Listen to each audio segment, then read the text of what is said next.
All right, so I'm outside of a 2020 Honda Odyssey. This is the EXL with the navigation and rear entertainment.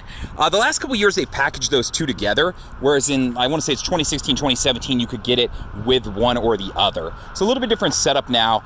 So let's start you at the front of the car and point out a couple things. It's got daytime running lights, so LED daytime running lights. You all see the chrome grille. It's gonna be standard on all my Odysseys. This one does have my fog lights set up, and of course, my running lights down there too. It's got the honeycomb mesh grille that you'll see. It's indicative on all of my vehicles. The Odyssey EXL does come with a moonroof, so I'll point out on the top up there, it does have one. You do have the indicators on the sides of your mirrors, and these are breakaway mirrors, so note you have that available to you also. It is power sliding doors on the vehicle, that's on the EX and above, and a powered tailgate on the vehicle also. So let's start at the back of the vehicle, and we'll just kind of walk you through a couple things. So we'll pop this open and start showing you stuff. So off the key, I'll point out a couple things. I popped it from right there. You just have to make sure the doors are unlocked. The car has remote start. To use it, you'd always press the lock button first and then press and hold the remote start button for a couple seconds. That'll fire up the car and get it running. All right, so in the back of the car, the first thing you'll see is it does have carpeted floor mats, and it's got this nice deep well that it uses as far as trunk space goes. What's cool about this is you can fold the seats away. So if I want to do that, I can do it with one hand. I can fold the seats away and give myself that extra storage. So let's do this to both sides. All right, so if I had a kiddo in a hand or a bag in my hand, I could throw it, still be able to throw the seats down and have a lot of cargo space to work with. And then I'll point out, you can see the rail system down here at the bottom. All of those seats are removable. Now, on top of being removable, I can remove the center one and they slide too. So I'll show you a little bit of how that works and where to do it from here in just a second. So back in your third row, I'll point out that you do have a power outlet back here that you can use. You've got some extra cubbies for storage space and things like that. And then you've got a fuse box back here also. So if you need to get to that, you absolutely can. Now in your third row, since I have a fold down, it's a little bit easier to see. You do have air vents back here along with cup holders, and you do have spots where you can plug in wired headphones. The car does come with two sets of wireless headphones, but if you wanted to be able to plug in, you could do it back here or up there. So you can see there's that too. So something I'll show you that's cool about this that a lot of people with kids probably already know if they've owned one in the past is that if you're going out to a game, like a soccer game or a baseball game, a lot of times you're sitting there kind of in the sun all day, or it's a tournament, you can set this up. If I lock this in place, I can fold these out and basically make myself a reclining chair that I can sit in. And then it's covered with shade because I have this with the tinted privacy glass also. So it's just kind of a nice setup that you can do. I could have both seats set up. We could sit out here, lounge, watch the kids while they play, and then go from there. So it just makes it a little bit more comfortable as far as that goes. So let's get these headrests down, if I can do this with one hand, and we'll show you the second row of the vehicle. All right, so let me throw these carpeted floor mats back in, and we'll move along. So on here, I'll point out that you can work it from the key, or you do have a button. As far as setting the height, to do so, pull it down, get it to wherever is comfortable. So if it needs to fit in your garage, press and hold. You'll keep holding until you hear two beeps. Now the height is set to this. So if you're shorter and can't reach that well, know that you can adjust the height on this vehicle as needed. On the back wall, before we walk away, it does have a windshield wiper, of course. You can see that it does have a backup camera, which I'll show you. It has 3 different views. And then, of course, you know, all your lighting set up in the back and everything like that. Now, something I'll point out that's kind of cool is the gas tank is connected to the key. So if I unlock it, I can push and press, it pops open for me and I can get to it. You'll notice that it's capless. So I don't have to worry about leaving the cap a little loose and setting off a check engine light or anything like that. So it's a really cool setup. I like that they've done that now. And then as far as locking it, whenever I lock the doors, so doors are locked, this doesn't open now. So you don't have to worry about somebody trying to siphon gas. Not that that's a typical big issue, I think, but it still exists. So second row, as far as opening those up, I've got it off the key. I can press and open my doors. So I can throw them open as we walk out of the car, a little bit of heat out. And then you do have controls on the key, and you have controls right here additionally too. And then I will point out up front, there are controls for this right here. And you can actually lock them too and turn them off so that the kids can't play with the buttons in the back. So as I mentioned earlier, this is entirely removable. So all 3 seats are removable in the vehicle. Now, if you have one removed, you can slide them using this sliding system right here. So it's kind of cool in the sense that if I take out that middle one and I have people getting in, I can just slide a seat across and then let them climb through. So just a cool feature that they added over the last couple years to this vehicle. So something to keep in mind if you're looking at an older model, you're not going to get this. It's not going to be available. They'll still be removable, but you won't have the sliding rail system that's been around in the last 2 years. So second row stuff, the wireless headphones that I was talking about earlier right here. I've got 2 sets. You do have a controller now, so it's a little bit different setup from the previous years for the rear entertainment system, versus there used to be one that popped out of here that you could use. So just a little bit different setup off of batteries now. You do have controls back here with the remote or up in the front off the touchscreen for this right here. And then I'm going to explain what's going on right here in a little bit. I'll show you on the touchscreen up there, there's a camera that you can watch and some different things that you can do. So it's pretty cool. Down here, I do have 2 USBs, so if I need to charge, and I do have an HDMI input, so if I wanted to plug in the HDMI and run something through here, I absolutely could. So gaming system would be a good example of that. All right, so you see I do have air vents back here, so I'll just point those out so that everybody's getting air in this very large vehicle. And then there's controls over here. The controls are lockable, so from up front you can lock them. That way if little fingers are playing with buttons, you don't have to worry about that. You can control it strictly from the center stack up front. All right, so moving to the front of the car. First thing I like to point out is keyless access entry. So to lock the doors, if I'm getting out of the car and I have the key with me, I can press this button right here and it'll lock it. And then when I'm walking up, I can just stick my hand in the door handle and it will unlock for me. So let's show you how that works. So I'm gonna close all the doors, that way we can lock it up and show you how this feature works. All right, so we got all the doors shut on the vehicle now. So I'm gonna go ahead and lock the doors.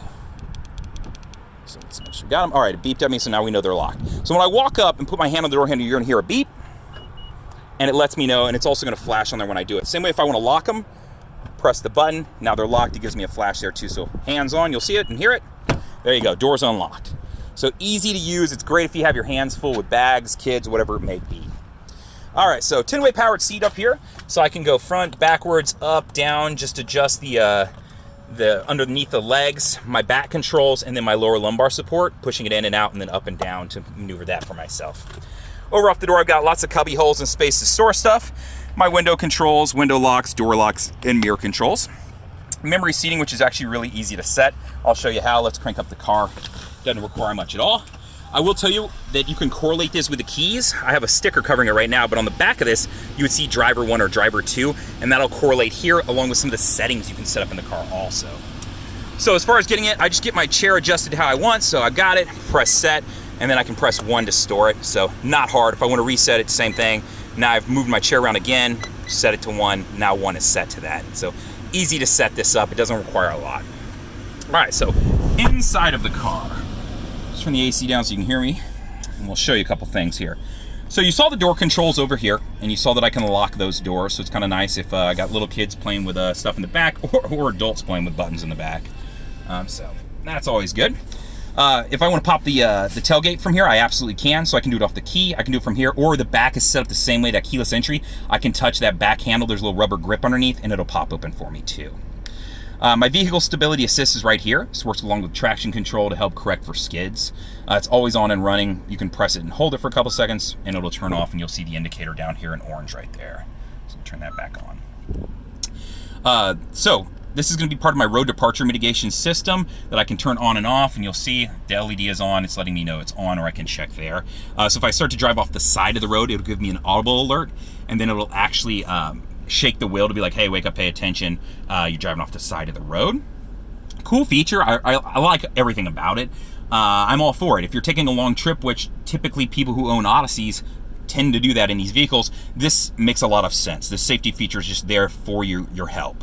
If for some reason you find that it's a little too touchy or you don't like it, it's nice that you can just easily turn it off. It doesn't require going into a bunch of settings and menus. It's just as simple as pressing a button. Now below that is my forward collision warning system. Most people who are buying these cars intend to carry precious cargo, aka family. So any additional safety feature you can put in this car is usually welcomed by the crowd or the group that tends to buy this car. So forward collision, not only warning, but braking system. If it's looking like I'm going to rear end another car, first it'll give me an audible alert, and then it'll actually start to apply the brakes for me to help prevent the accident. So this is also always on and running unless I press and hold the button. And now it's off. So you can see I had to hold it for 1, 2, 3. So you don't accidentally bump this one and turn it off. So it's just good to know that. Now down below, I do have my parking brake. The one thing I don't like about this car is they set up the parking brake in this vehicle backwards from every other Honda. So when I put my foot on the brake, I want to say I press in to set.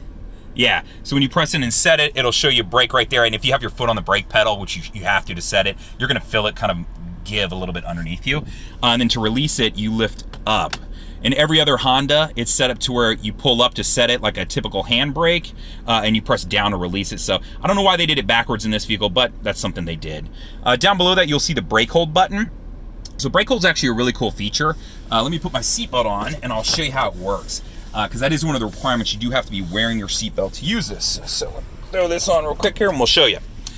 So if the brake hold button is on, you'll see brake hold, standby. Okay. So I have my foot on the brake, right? And I'm gonna shift out of park to drive. Now while the car's in drive, I can let my foot off the brake and you'll notice that I'm not moving. So that's what the point of this feature is, that every time I come to a complete stop, it's gonna hold the brake for me to where I don't have to keep my foot on the brake and then gas. So this is really set up for like stop and go traffic. And you can see it's holding right there. Now, let's say I'm using this and I come through a drive-through and I can't reach the ATM machine. I roll down the window and I can't reach, so what do? I take my seatbelt off. The minute I take my seatbelt off, you're gonna notice this car is gonna do a couple things, right? It's gonna throw the emergency brake on and tell me to shift to park. So I'm gonna do that so it stops yelling at me. But it applied the emergency brake either way. That way, I don't turn this feature off and then roll into the car in front of me. So know that it does have some safety settings for you. But keep in mind, if you don't have your seatbelt on and you're like cruising through a parking lot or something, this feature isn't gonna work. So it's just something to be aware of. So that's how that feature works. So I'm gonna turn the emergency brake back off. All right, so up on the steering wheel, let's talk about the left side. So your volume controls are right here. They're easy to use. You can press and you have a menu screen up here. So it's kind of nice that it shows you, just so you can visually kind of see too. I don't know, I always like to set it to even numbers. Maybe I'm a crazy person. Over here on the menu screen, so I can press up and down, I can go left and right. Left and right will switch between my audio right now. So since I've got Sirius XM running, it'll switch between any of the presets that I have. So it's just kind of nice, and it'll tell you what it is too, just so you can see it. Now, the home button. If I press this button, it's going to pull up a menu screen right here. From this menu screen, I can scroll through and select any of these different options. Since we are in a model that has navigation, I have one extra setting right here. What's really cool about that is if I don't have anything running right now, it'll just give me a general compass, which I get asked about a lot.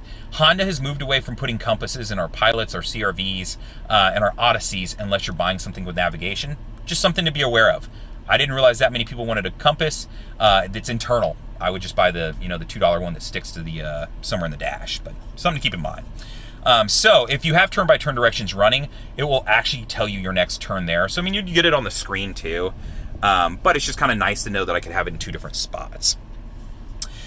So let's go back to the menu there and scroll down. Trip computer, it's exactly what you'd expect it to be. Current and previous trip, how many miles I'm on this tank of gas, that sort of thing, and then an instantaneous gas meter down there. Below that, my phone, as far as Bluetooth options, I don't think I need to explain that. Navigation, we just went over. Now playing just shows you what you're listening to at the current moment. Speaking of satellite radio, it comes with a 90-day trial. At the end of that trial, it'll just naturally end. You don't have to worry about starting to get billed or calling to cancel or anything like that.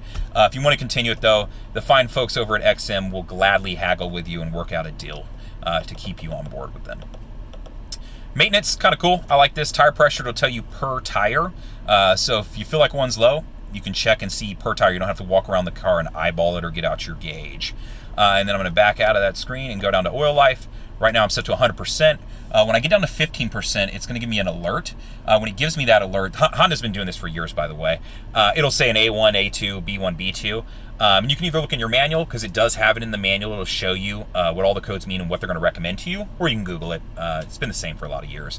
So it's kind of nice if you go into the dealership and you're worried about, hey, I feel like they're recommending all this stuff that I don't know that I actually need. Well, you can pull up and see exactly what the recommended maintenance is through, Honda, the manufacturer. So kind of nice to know that you have that. So if you want to, different things down here. Below that, settings. If I want to pop through here, I can turn the tachometer off if I don't use it. And then I can arrange my apps. So if there's particular ones that I want in different spots, maybe I don't use, or the navigation is the one I use the most. So let me move that up here and set it there. And all I'm doing to select these is scrolling around, select enter, and then press up or down to move it. So just so you know what I'm doing from that stance too. So maybe next playing is what I want to go right under my navigation. Because these are two most commonly used, I can absolutely put those there. So it's just kind of nice that you can do that and customize it for yourself. So let's go back to settings. I'm moving settings around here. Well, let me drop that back in somewhere. So, okay, we got that figured out. So just cool that you can do that. And then blank if I just want a blank screen here because I don't like a lot going on. You can absolutely do that too. At the top, show and hide apps. It's just kind of cool. If there's an app you don't use very often and you're like, man, I just don't need it there. It's just one extra menu I have to scroll through. Know that some of these you can turn off. Now, a few of them it won't let you, obviously, but know that some of these you can. So if I'm an Apple user, I don't need to see Android Auto, right? So I could turn that feature off for myself. The rear entertainment, Apple CarPlay, so there's just a lot of different menus you can add and remove. So it's kind of cool too. So if I wanted to add one, I can add it in here, or I can turn it off. So you can see all these are turned off right now, which is kind of odd. I don't know who did that, but I'll turn some of them back on. Maybe somebody was just previewing this car and showing you. So a whole lot of different screens you can add in there. So now I'll just have some additional stuff, right? So that's just how this works. It's just kind of cool that you can do it. So see, I've got these additional settings that I just added in.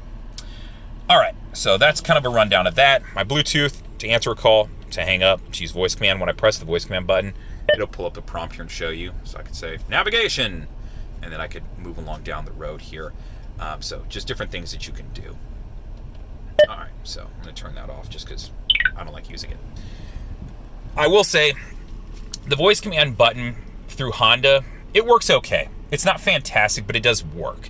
But I will tell you that when you connect your phone up to Apple CarPlay or Android Auto, using OK Google or using Apple CarPlay through this button, I find to be way more useful. Plus, it just has more uses. I mean, I can press this and place calls and do different things, but I like that I can send a text. I can pull up directions. I can look for a nearest thing. Like, it just gives you so many more options using OK Google, or Android Auto, I should say, or Apple CarPlay. So just something to keep in mind.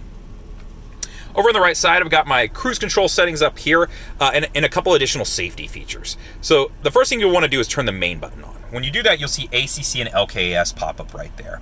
So ACC stands for Adaptive Cruise Control, and LKAS stands for Lane Keep Assist. So Lane Keep Assist is a simple button press. You press that button, these dotted lines come up.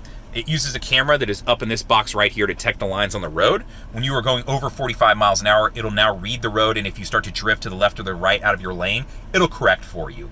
But keep in mind, it is using a camera to look for lines on the road. So if you come up on a road that's been repaved 80 times and the dotted lines are all over the place, chances of this working are less likely. But I'm pleasantly surprised with how well this tool actually works. I've taken it up and down the highway here. And it'll take you around curves, and it'll do a lot. Mind you, I usually hover with my hands over it because I'm still a human and I get nervous, but it works pretty well. So don't be detoured if you feel like, well, I don't want to buy this car because I don't feel like the feature actually works. It does work. I just want you to know how it works so you understand why it may not if you're on a certain instance or circumstance. So over here you have your cruise control settings. So you can use two different ways to use cruise control. If you just want classic cruise control, press and hold this button.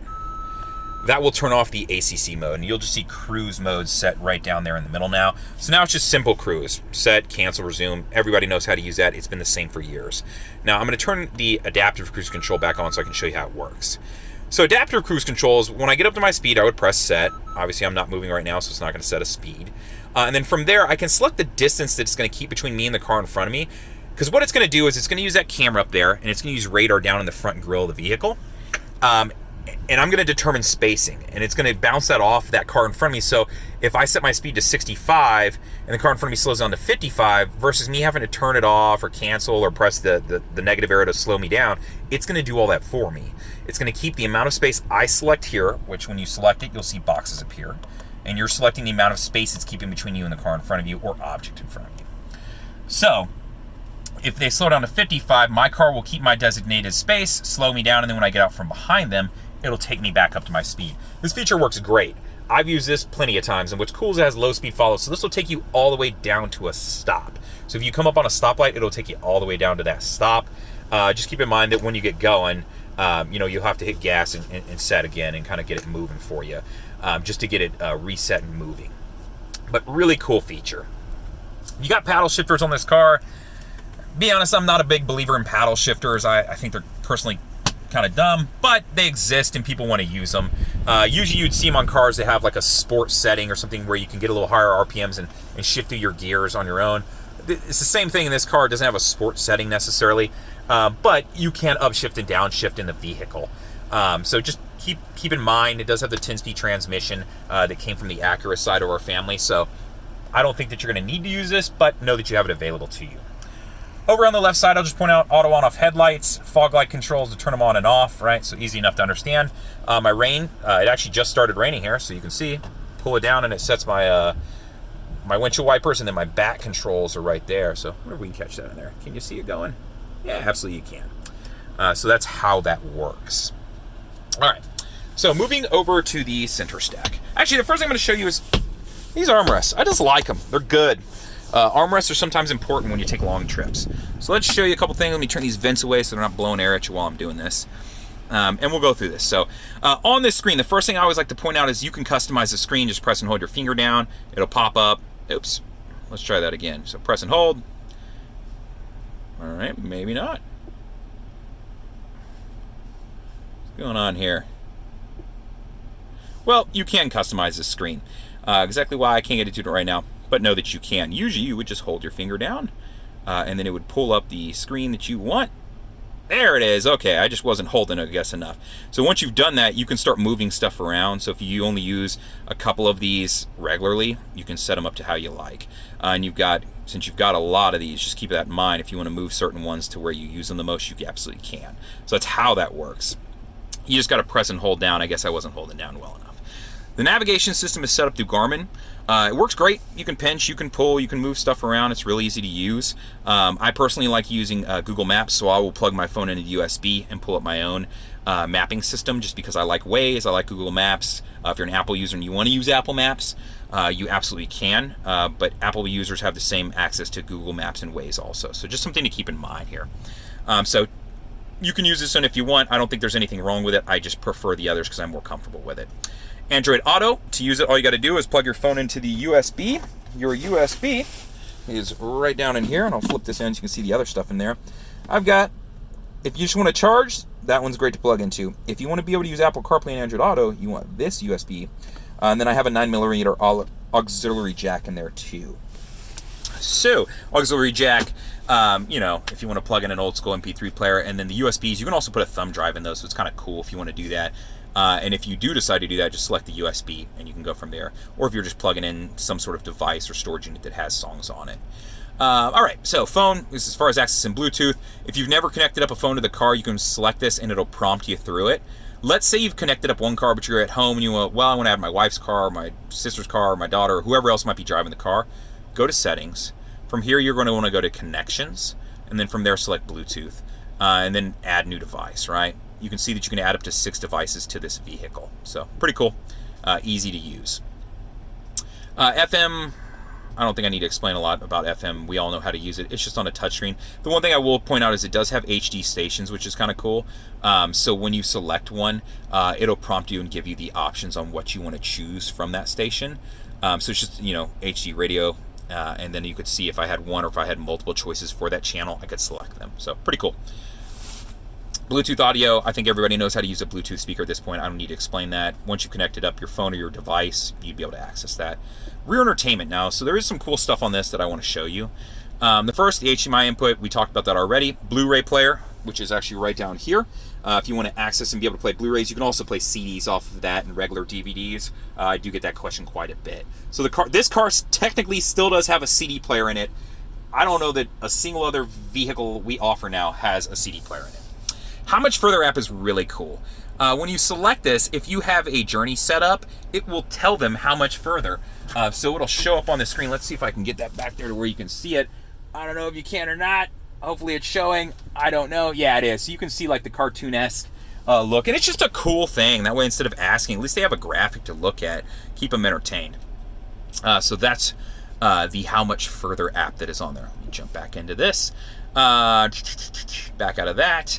I do have access to iHeartMedia and Spotify if I have these items connected up. I don't have a phone or anything connected, so obviously those aren't going to populate right now. So it's kind of cool that you can access those. Apple CarPlay.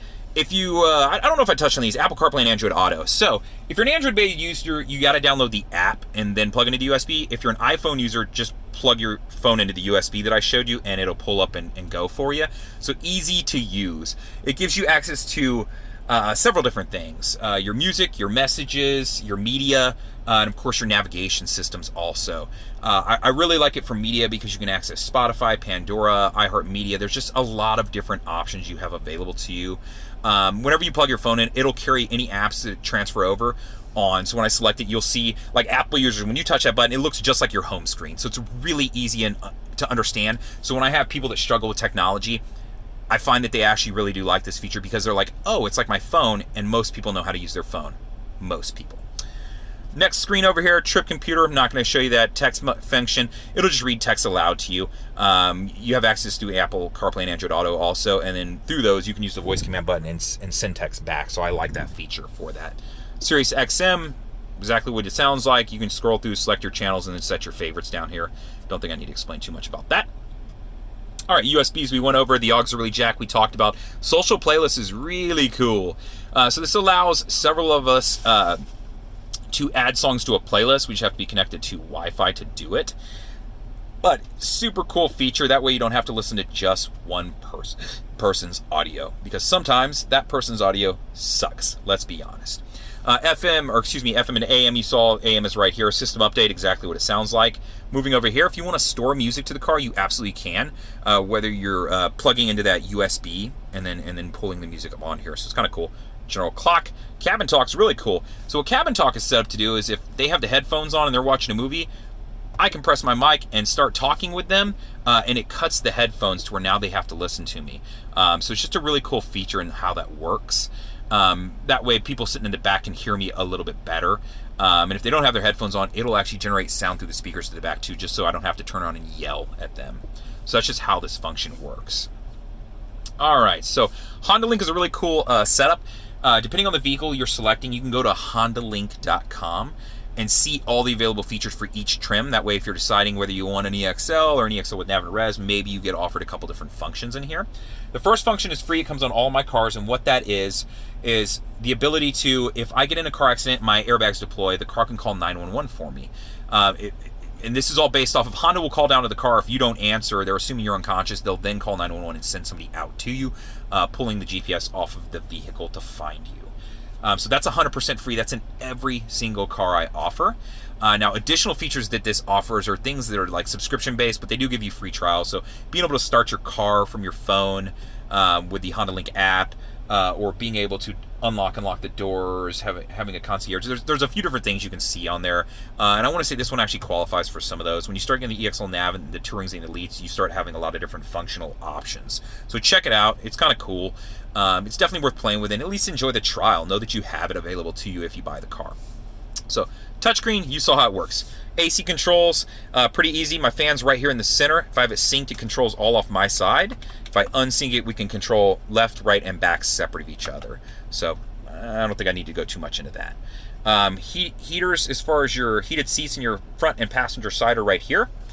Auto on-off stop, right? So this is if the idle stop start. If I come to a complete stop, it'll turn the engine off while I'm sitting there. You can turn this feature on and off, so it's just kind of cool that you can do that, because I know a lot of people aren't huge fans of this. I like the ability to turn it off.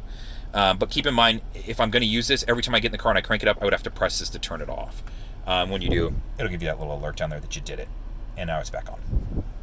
Snow setting, when I press it, it's kind of cool. You have normal and snow here as far as traction control settings. Offset shifting points and different things in the car just to help create a little bit more traction on the car.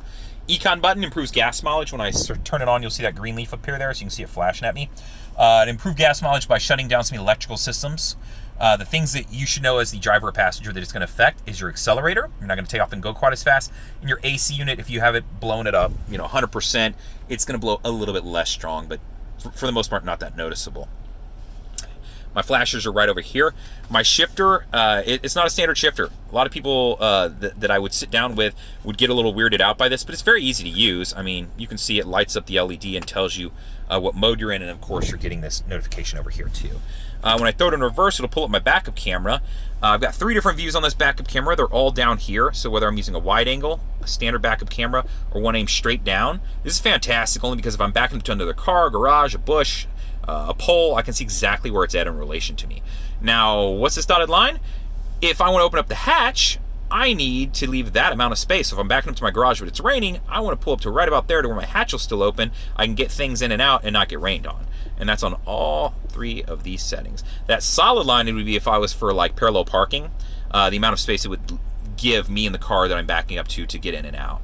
And then just, you know, secondary car lengths. You can see this is running along with these other cars sitting beside me. Now, over here, this is a really cool feature, and it should be on and running unless you turn it off, and it's blue if it's on, so you can see. What that is cross-traffic monitoring. So if somebody starts coming from my left or right, it'll give me an audible alert and show me an arrow on the screen to which way they're coming from. So when I'm backing out of a spot, it's using sensors off the back bumper to detect the left and right. So if you get caught in between 2 big SUVs or 2 minivans and you can't see that well backing out, this is a really helpful function. So if you're thinking, hey, maybe I need parking sensors, between these 3 settings and this, I don't really see a need for it unless you just want them. But occasionally I catch somebody who does. So that is the backup camera. You've got a mat down here, so you don't have to worry about stuff sliding around if you want to throw a purse, a bag, a little cooler, or whatever it may be. And then you do have some storage down here. Previous generations used to have a little cool box right here, so that doesn't exist anymore. But cool box was one of those things where it only worked when the car was on and the AC was running, so it was kind of a kind of lackluster finish to me. I've got cup holders here, cup holders in there, cup holders everywhere in the car. Another rubber mat finish if you want to set your phone on, you absolutely can. I like the rubber mat deals because you can pull them all out and wash them off and clean them, because I know it's an Odyssey, you got kids, gook and, you know, tiny food and everything is going to get stuck in there. I can slide this obviously closed and hide away my goodies, and then access all these if I have wires running through it too. I don't have to, you know, I can tuck them away. More cup holders back here. EXL, so it has leather interior. This is the gray finish. It's either going to be gray, tan, or they offer like a mocha is what they call it, but it's kind of a brown mixed with a dark gray. It's kind of interesting. All your tops are always going to be black to cover for glare, and then the inside you can see. So if I change interior colors, my door panels will change along with it, along with here too. I didn't even point that out, but I do have sunshades back here. Sorry guys, missed that one when I was back there. HomeLink, if I want to connect up my garage clicker, gate clicker, any of those, I can do that absolutely right there. It's super simple to connect it up. When you're sitting in your driveway, depending on which style of garage opener you have, you'll press and hold until it either starts to flash or goes solid, and then you'll press a button to set it. So it's really easy to set up, and when you press them, you can see you'll get that. So now it's searching, right? So easy to understand. If I want to pop open my moonroof, I absolutely can do that. Since it just rained some on me, I'm not going to do that. And then I can crack it by pressing directly up, and then I can sit it close. If I want my lights to come on whenever I open the doors, or if I just want to turn them on, there's 3 different settings. So the middle one, now whenever I open my door, lights come on, right? Easy to understand, it's been around forever. Store my sunglasses, and I've got a little mirror to keep an eye on the kiddos in the back. That is right there, so know that you have that function available to you also. Blind spot monitors in the mirrors, so you can see them right down here. I've got a little icon right there that you can see, and there's another one over there. And then I've got speakers past that in the 8 pillars of the vehicle too. Side curtain airbags, front airbags, full curtain airbags that run the front and all the way to the back glass. So 6 airbags in the car, and I want to say this car has knee airbags in it now too. That was something they added, I think, a year ago. Super safe car. Look this up, but I've looked it up. From my understanding, this is still true. There has never been a fatality in a Honda Odyssey. It's a crazy thing. They told me that a couple years ago when I was working at the dealership, and I didn't believe it, and I Googled it. The only one I could ever find was that somebody passed away in the car, but wasn't hit in the car and died. So look that up, check it out. It's a really cool feature to this car, or I should say fact, that from my understanding, there has never been a fatality in a Honda Odyssey accident. So super safe car. If you have any questions, feel free to reach out. You can always give me a call, 737-443-9555. Comment on the YouTube video. I'm usually pretty good about checking those and getting back and trying to find answers for you. Those are probably the best 2 ways to reach me. If you have any requests for certain videos or explanations, like I said, comment on the video. I'll be more than happy to help you out. Hopefully, you will subscribe to my channel and you will learn more about Hondas. In the meantime, I wish you all the best. Let me know what questions you have, and hopefully enjoy the video. Thank you.